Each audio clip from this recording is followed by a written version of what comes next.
Friends, welcome back to my YouTube channel triple five angel tarot card reading മലയാളത്തിലേക്ക് എല്ലാവർക്കും സ്വാഗതം. അപ്പോൾ സ്ക്രീനിൽ കാണിക്കുന്നതാണ് പേഴ്സണൽ റീഡിങ്ങിൻ്റെ വാട്സപ്പ് നമ്പർ. അപ്പോൾ ഈ നമ്പറിൽ വാട്സപ്പിൽ മെസ്സേജ് ചെയ്താൽ പേഴ്സണൽ റീഡിങ്ങിൻ്റെ ഡീറ്റെയിൽസും കാര്യങ്ങളൊക്കെ അവിടെ പറയുന്നതായിരിക്കും. അതുപോലെ തന്നെ പേഴ്സണൽ റീഡിങ്ങിന് പേയ്മെൻ്റ് ഉണ്ട്, ഫ്രീ റീഡിംഗ് അല്ല ചെയ്യുന്നത്. ഓക്കെ, സോ ഇന്നത്തെ ടോപ്പിക് എന്ന് പറയുന്നത് ഈ വ്യക്തിക്ക് നിങ്ങളോടുള്ള പ്രണയ സന്ദേശങ്ങൾ എന്തൊക്കെയാണ്, ലവ് മെസ്സേജസ് ആണ് നമ്മൾ ഇന്ന് നോക്കാനായിട്ട് പോകുന്നത്.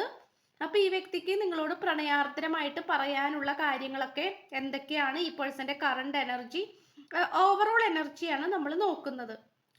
സോ ഈ പേഴ്സന്റെ സിറ്റുവേഷൻ അല്ലെങ്കിൽ നിങ്ങളോടുള്ള മനോഭാവം അല്ലെങ്കിൽ നിങ്ങളുടെ അടുത്തേക്ക് വരുന്ന ഒരു എനർജി എന്ന് പറയുന്നത് തീർച്ചയായിട്ടും നമുക്ക് കാണാൻ സാധിക്കുന്നത് വളരെയധികം താല്പര്യമുള്ള ഒരു സിറ്റുവേഷനിൽ ഈ പേഴ്സൺ ഇരിക്കുന്നതായിട്ടാണ് കാണിക്കുന്നത്. അതെന്താണെന്ന് വെച്ചാൽ ഈ വ്യക്തിക്ക് നിങ്ങളുടെ അടുത്തേക്ക് വരണമെന്നും അല്ലെങ്കിൽ നിങ്ങളായിട്ട് ഒരു പുതിയൊരു തുടക്കം ആരംഭിക്കണമെന്നും ഈ പേഴ്സൺ ആഗ്രഹിക്കുന്നുണ്ട്.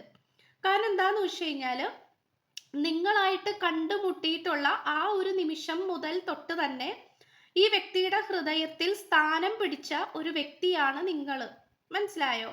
അതായത് നിങ്ങളായിട്ട് എപ്പോഴാണോ ഈ പേഴ്സൺ റിലേഷൻഷിപ്പ് സ്റ്റാർട്ട് ചെയ്തത് അല്ലെങ്കിൽ ഒരുമിച്ച് പോകാനായിട്ട് സ്റ്റാർട്ട് ചെയ്തത്, അപ്പോൾ മുതൽ തൊട്ട് തന്നെ ഈ വ്യക്തിയുടെ മനസ്സിലേക്ക് അത്രയും ഇടം പിടിച്ച ഒരു വ്യക്തിയായിട്ടാണ് നിങ്ങൾ എന്നാണ് ഈ പേഴ്സൺ നിങ്ങളോട് പറയാനായിട്ട് ആഗ്രഹിക്കുന്നത്. അതുപോലെ തന്നെ ഈ പേഴ്സൺ ഒരുപാട് നെഗറ്റിവിറ്റി ആയിട്ടുള്ള കാർമിക് സിറ്റുവേഷൻസ് ഉണ്ടായിരുന്നു. അതായത് ഇപ്പോൾ പുജന്മത്തിലോ അല്ലെങ്കിൽ ഈ ഒരു ജന്മത്തിൽ തന്നെ ചെയ്തു കൂട്ടിയിട്ടുള്ള കർമ്മങ്ങളായിരിക്കാം, അല്ലെങ്കിൽ ഇപ്പോൾ എന്തെങ്കിലുമൊക്കെ കാര്യം ചെയ്തു വരുമ്പോൾ അത് നെഗറ്റീവായിട്ട് പോകുന്ന ഒരു സിറ്റുവേഷൻ ആയിട്ട് കാണപ്പെടുന്നുണ്ട്.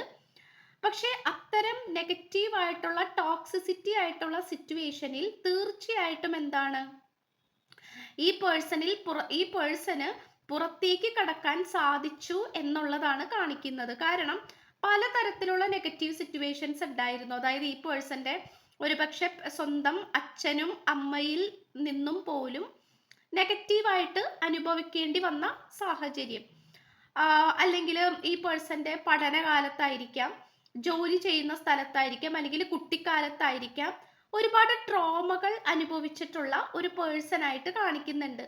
സോ അതുകൊണ്ടൊക്കെ തന്നെ തീർച്ചയായിട്ടും എന്താണ് ഈ വ്യക്തിക്ക് സന്തോഷം നിറഞ്ഞ ഒരു ലൈഫ് ആയിരുന്നില്ല ഉണ്ടായിരുന്നത്. അപ്പോൾ അതിൻ്റെയൊക്കെ ഒരു ഭാഗമായിട്ട് എന്താണ് ഈ വ്യക്തിക്ക് ഒരുപാട് ആ ഒരു ടോക്സിസിറ്റി ആയിട്ടുള്ള സിറ്റുവേഷൻ അനുഭവിക്കേണ്ടതായിട്ട് വന്നിട്ടുണ്ട്. പക്ഷെ നിങ്ങളുടെ ആ ഒരു സാന്നിധ്യത്തോടു കൂടി അല്ലെങ്കിൽ നിങ്ങളായിട്ട് ഈ പേഴ്സൺ കൂടെ ചേർന്ന് മുന്നോട്ട് പോകാൻ തുടങ്ങിയപ്പോൾ ഈ പേഴ്സന്റെ ലൈഫിൽ ഈ പേഴ്സണ് ഭയങ്കരമായിട്ട് എന്താണ് പറയാ മനോബലമാണ് ഈ വ്യക്തിക്ക് ഉണ്ടായത്. മനോബലവും അതുപോലെ ശാരീരിക ബലവും, അതായത് ആ ഒരു ശക്തി, അതിനെയാണ് സൂചിപ്പിക്കുന്നത്.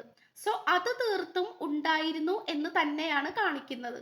ഓക്കെ, അപ്പോൾ ഇവിടെ തീർത്തും നമുക്ക് പറയാൻ സാധിക്കുന്ന എന്താന്ന് വെച്ച് കഴിഞ്ഞാൽ ഇവിടെ അത്രയും അധികം മനോബലം അല്ലെങ്കിൽ മനസ്സിന് ശക്തി, മുന്നോട്ട് ജീവിക്കാനുള്ള താല്പര്യം, ജീവിതത്തിനോടുള്ള സന്തോഷം, ഇഷ്ടക്കൂടുതൽ, കോൺഫിഡൻസ്, ഇങ്ങനെയുള്ള കാര്യങ്ങൾ ഈ പേഴ്സന് വന്നു എന്നുള്ളതാണ് ഈ പേഴ്സൺ നിങ്ങളുടെ അടുത്ത് പറയുന്നത്. കാരണം അത്രയും ഒരു പ്രണയാർദ്രമായിട്ട് തന്നെയാണ് ഈ പേഴ്സൺ നിങ്ങളുടെ അടുത്ത് നിൽക്കുന്നത്. ഇതിൽ കൂടുതലും നിങ്ങളായിട്ട് ഈ പേഴ്സണ് സെലിബ്രേറ്റ് ചെയ്യാനാണ് താല്പര്യപ്പെടുന്നത്. അതായത് ഇങ്ങനെ മറ്റുള്ളവർ ജീവിച്ചു പോകുന്ന പോലെ സാധാരണ ഒരു ജീവിതം അല്ലെങ്കിൽ നോർമൽ ആയിട്ടുള്ള ഒരു ജീവിതം അങ്ങനെ ജീവിച്ചു പോകാനായിട്ട് ഈ പേഴ്സൺ താല്പര്യപ്പെടുന്നില്ല. വളരെയധികം ആഘോഷിച്ച് എൻജോയ്മെന്റ് ഒക്കെ ചെയ്ത് എന്താ പറയുക, ട്രിപ്പൊക്കെ പോയി ഓക്കെ സന്തോഷപരമായിട്ടുള്ള രീതിയിലൊക്കെ പോകാനാണ് ആഗ്രഹിച്ചുകൊണ്ടിരിക്കുന്നത്. അതാണ് ഈ പേഴ്സണ് നിങ്ങളെ കുറിച്ചിട്ടുള്ള ആ ഒരു പ്രണയാർദ്രമായിട്ടുള്ള കാര്യങ്ങൾ എന്ന് പറയുന്നത്. അതുപോലെ തന്നെ നിങ്ങൾ ആ ഒരു നിങ്ങളുടെ ആ ഒരു പ്രസൻസ് അത് ഈ വ്യക്തിക്ക് വളരെയധികം ഒരു മനോഹരമായിട്ടുള്ള അനുഭൂതി നൽകുന്നുണ്ട് എന്നുള്ളതും കൂടെ നമുക്കിവിടെ പറയാൻ സാധിക്കുന്നുണ്ട്. കാരണം എന്താ പറയുക, ഒരു മാലിന്യ കൂമ്പാരത്തിലായിരുന്നു ഈ പേഴ്സൺ ഇരുന്നിട്ടുണ്ടായിരുന്നത്. മാലിന്യ കൂമ്പാരം എന്ന് പറയുമ്പോൾ തീർച്ചയായിട്ടും ദുർഗന്ധം ഉണ്ടാകും. ഒരു നെഗറ്റീവ് ആയിട്ടുള്ള സിറ്റുവേഷനിലാണ് ഈ പേഴ്സൺ ഇരുന്നിരുന്നത്. ചുരുക്കി പറഞ്ഞാൽ ഇരുട്ടത്ത്. പക്ഷെ ആ ഇരുട്ടിൽ നിന്ന് വെളിച്ചത്തിലേക്ക് കടക്കാൻ കഴിഞ്ഞ ഒരു ജീവിതത്തിന്റെ ഏറ്റവും വലിയൊരു ഭാഗമായിട്ടാണ് ഈ പേഴ്സൺ നിങ്ങളെ നോക്കിക്കാണുന്നത്. ഓക്കെ, അപ്പൊ തീർച്ചയായിട്ടും ഈ പേഴ്സണ് സ്പിരിച്വലി കണക്റ്റഡ് ആകാനും, അതായത് ആത്മീയപരമായിട്ട് ഉയരാനും ഒക്കെയുള്ള ആ ഒരു സാഹചര്യം, അല്ലെങ്കിൽ അതിനൊക്കെ ഈ വ്യക്തിക്ക് ചെയ്യാൻ പറ്റിയിട്ടുണ്ടെങ്കിൽ തീർച്ചയായിട്ടും അത് പോസിറ്റീവായിട്ട് തന്നെയാണ് ഈ പേഴ്സൺ നിങ്ങളെ കുറിച്ച് കാണുന്നത്. അതുപോലെ തന്നെ ഈ പേഴ്സണ് നല്ലൊരു ജോലി ലഭിക്കുകയും കരിയർ പരമായിട്ട് ഉയർച്ചകൾ വരികയും ഈ പേഴ്സൺ ആഗ്രഹിച്ച കാര്യങ്ങൾ നടപ്പിലാക്കാൻ പറ്റുകയും ചെയ്ത ഒരു സാഹചര്യവും കൂടി ആയിട്ട് കാണിക്കുന്നുണ്ട്. അതായത് ഇത്രയും കാലം ചിലപ്പോൾ സമ്പാദിക്കാൻ പറ്റിയിട്ടുണ്ടാവില്ലായിരിക്കാം, അല്ലെങ്കിൽ സമ്പാദിച്ചിരുന്ന പൈസയൊക്കെ എവിടേക്കോ നഷ്ടപ്പെട്ടു പോയിട്ടുണ്ടാകാം. അങ്ങനത്തെ സിറ്റുവേഷൻസ് കാണിക്കുന്നുണ്ട്.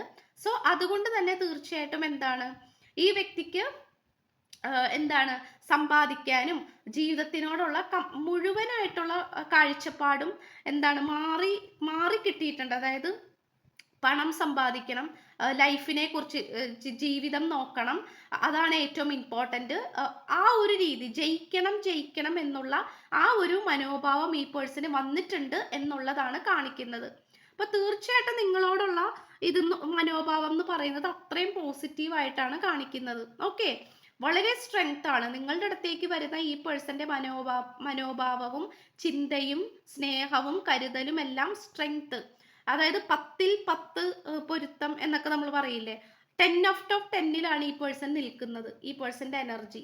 ഓക്കെ, ആ ഒരു റേഷ്യോ കറക്റ്റ് ആണെന്നാണ് കാണിക്കുന്നത്. Yes, B lying I ripped has apart. ഈ പേഴ്സൺ നിങ്ങളുടെ അടുത്ത് ഏതൊക്കെയോ സാഹചര്യങ്ങളിൽ നുണ പറഞ്ഞിട്ടുണ്ട്. അപ്പൊ ആ ഒരു കാര്യത്തിൽ ഈ പേഴ്സണ് എന്താണ് ഒരു പശ്ചാത്താപമുണ്ട്.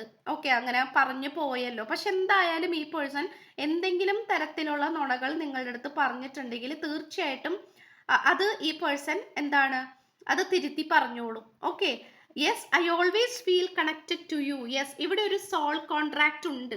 അതായത് നിങ്ങളുടെയും ഈ പേഴ്സന്റെയും സോളുകൾ തമ്മിൽ ഒരു കണക്ഷൻ ഉണ്ട്. അത് കംപ്ലീറ്റ്ലി കറക്റ്റ് ആണ്. അത് എത്രയൊക്കെ ഇല്ല എന്ന് പറഞ്ഞാലും അത് ഉണ്ട് എന്ന് തന്നെയാണ് പറയുന്നത്. ലവ് മെസ്സേജസ് ആണ്. ഐ വോണ്ട് ടു ഫിക്സ് അവർ കണക്ഷൻ. യെസ്, ഈ പേഴ്സൺ ഇപ്പൊ നിങ്ങൾ രണ്ടുപേരും പ്രണയിച്ചുകൊണ്ടൊക്കെയാണ് മുന്നോട്ട് പോയിക്കൊണ്ടിരിക്കുന്നതെങ്കിൽ അങ്ങനെ തന്നെ പോകാൻ ഈ പേഴ്സൺ താല്പര്യപ്പെടുന്നില്ല. അതിന്റെ ഉയർന്ന തലത്തിലേക്ക് കൊണ്ടുപോകാനാണ് ശ്രമിക്കുന്നത്. അത് മാരേജ് തന്നെയാണ്, എൻഗേജ്മെന്റ് ആണ്. ഇങ്ങനെയുള്ള കാര്യത്തിലേക്ക് എത്രയും പെട്ടെന്ന് ഈ പേഴ്സൺ എന്താണ് അത് പ്രൊമോട്ട് ചെയ്യാനായിട്ട് ആഗ്രഹിക്കുന്നുണ്ട്, നിങ്ങളായിട്ടുള്ള ഈ ഒരു കണക്ഷൻ. ഇത്രയാണ് നമുക്ക് കിട്ടിയിട്ടുള്ളത്. അപ്പോൾ ചാനൽ ഇഷ്ടപ്പെട്ട സബ്സ്ക്രൈബ് ചെയ്യുക, ലൈക്ക് ചെയ്യുക, ഷെയർ ചെയ്യുക, സപ്പോർട്ട് ചെയ്യുക, കമന്റ് ചെയ്യുക. സോ പുതിയൊരു വീഡിയോ ആയിട്ട് വരുമ്പോഴത്തേക്കും ബൈ.